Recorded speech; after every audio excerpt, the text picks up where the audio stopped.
जिले की हलचल। आकाशवाणी लखनऊ से प्रस्तुत है जिले की हलचल। आज सुनिए लखीमपुर खीरी और जालौन जिलों की हलचल। पहले सुनते हैं लखीमपुर खीरी जिले की हलचल। आलेख है श्याम जी अग्निहोत्री का। पहाड़ों पर बर्फबारी के कारण तराई के क्षेत्र लखीमपुर खीरी में सर्द हवाओं और वर्षा ने आम जनजीवन को काफी प्रभावित कर दिया है। जिलाधिकारी दुर्गा शक्ति नागपाल ने बताया कि जबरदस्त ठंड को देखते हुए जनपद के सभी परिषदीय व मान्यता प्राप्त विद्यालयों में कक्षा 1 से 8 तक 14 जनवरी 2025 तक शीतकालीन अवकाश घोषित किया गया है। उन्होंने बताया कि पूरे जनपद में जगह जगह आम जनमानस के लिए रैन बसेरों, अलाव और कंबल वितरण का कार्य सभी तहसीलों में राजस्व अधिकारियों की देखरेख में किया जा रहा है। जिलाधिकारी ने बताया कि खीरी जनपद के इतिहास के पन्नों में साल 2024 हमेशा याद रखा जाएगा। इस साल पहली बार तराई की मिट्टी उत्सव लखीमपुर महोत्सव पूरे जनपद में धूमधाम से सफलतापूर्वक मनाया गया। इसी साल जनपद के पलिया क्षेत्र में वायुयान सेवा भी शुरू की गई। छोटी काशी के नाम से प्रसिद्ध गोला गोकरणनाथ में छोटी काशी कॉरिडोर का निर्माण कार्य शुरू हो गया है, जो श्रद्धालुओं को भक्ति का एक नया एहसास प्रदान करेगा। साल 2024 में ही स्वास्थ्य सेवाओं को भी नई पहचान मेडिकल कॉलेज से मिल रही है। आने वाले समय में यहाँ के छात्र विदेशों में लखीमपुर खीरी का नाम रोशन करेंगे।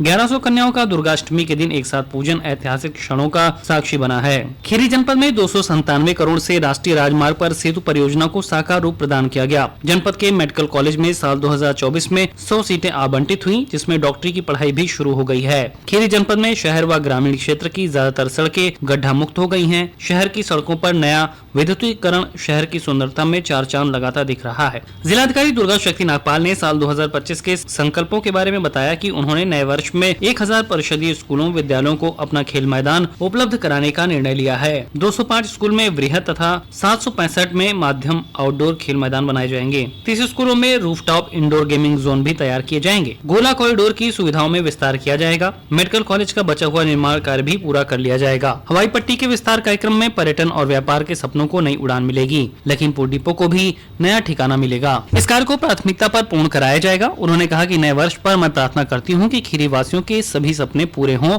वो स्वस्थ, समृद्ध और शांति प्रिय जीवन व्यतीत करें। नए साल में इस वर्ष विश्व प्रसिद्ध दुधवा नेशनल पार्क में देशी विदेशी सैलानियों की भारी भीड़ देखी जा रही है। पूरा दुधवा टाइगर रिजर्व पर्यटकों से भरा हुआ है। सैलानी कड़ाके की ठंड में भी भ्रमण करते हुए देखे जा रहे हैं। किशनपुर सेंचुरी में लगभग रोज ही बाघ के दीदार सैलानियों को रोमांचित कर रहे हैं। सठियाना में गैंडों को देखकर पर्यटक काफी उत्साहित एवं आनंदित देखे जा रहे हैं। विदेशी पक्षियों के झुंड ने तराई के इलाकों में अपना डेरा डालना शुरू कर दिया है। बड़ी संख्या में हाथी, बाघ, हिरण, गैंडा, भालू और मगरमच्छ के दीदार कर इस बार पर्यटक काफी खुश भी नजर आ रहे हैं। दुधवा पार्क प्रशासन ने भी सैलानियों के लिए काफी बेहतर तैयारी कर रखी है। महिला पुरुष गाइड की व्यवस्था, लजीज व्यंजन, ऑडिटोरियम में फिल्म शो तथा हाथियों पर सवारी सैलानियों की खुशी को बढ़ाती हुई नजर आ रही है। इस बार साल 2024 में ही दुधवा क्षेत्र में एक नया भीरा पर्यटन क्षेत्र का उद्घाटन वन मंत्री डॉक्टर अरुण कुमार सक्सेना ने किया। इस क्षेत्र को पूरे साल पर्यटकों के लिए खुले रखने की योजना बनाई गई है। प्रदेश के वन मंत्री ने बताया, हमारा यह भीरा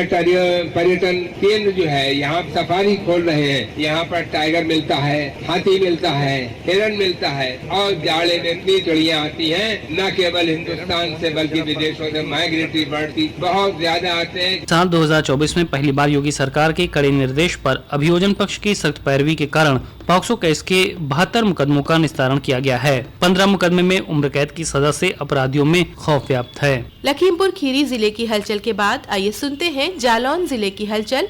आलेख और स्वर है सुनीता सिंह का। जालौन में कोंच तहसील के अंतर्गत नदी गांव में नकली खाद का मामला प्रकाश में आया है। काफी दिनों से नकली खाद को लेकर जानकारी मिल रही थी, जिसको लेकर जिला प्रशासन अलर्ट मोड पर था और इसी के चलते जिला प्रशासन को बड़ी सफलता हाथ लगी। कृषि विभाग ने एसओजी के साथ मिलकर खाद के गोदामों पर बड़ी छापेमारी कर दी, जिसमें मौके पर भारी मात्रा में नकली खाद बरामद की गई और कृषि विभाग और एसडीएम कोंच ने 2 गोदामों को सीज कर दिया। कुछ लोगों को पकड़ लिया गया। ये नकली खाद बनाने वाले नदी गांव में नकली खाद बनाकर दूसरे जनपदों में बेचने का काम करते थे, जिससे सरकार और किसान दोनों का नुकसान पहुंचता था। जनपद जालौन के जालौन नगर में हर वर्ष गंगा यमुनी तहजीब का प्रतीक बराही देवी मेले और प्रदर्शनी का आयोजन किया जाती है। मेले को आकर्षण बनाने के लिए मेले में दुकानें लगाने वाले दुकानदारों को भी असुविधा न हो, इसके भी प्रयास किए जा रहे हैं। महिला कल्याण विभाग द्वारा बेटी बचाओ बेटी पढ़ाओ योजना के तहत जिला महिला चिकित्सालय में जन्मी 17 नवजात कन्याओं का बड़े ही धूमधाम के साथ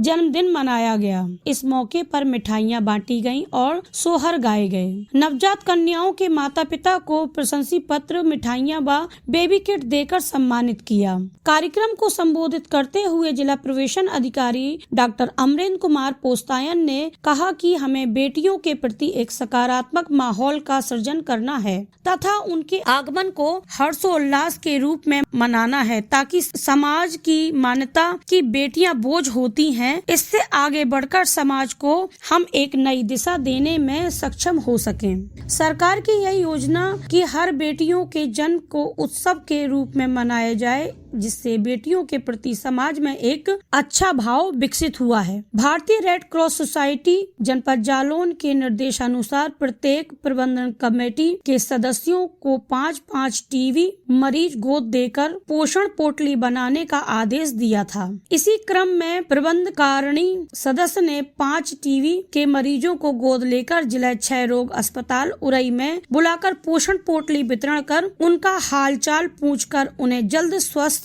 होने की कामना की।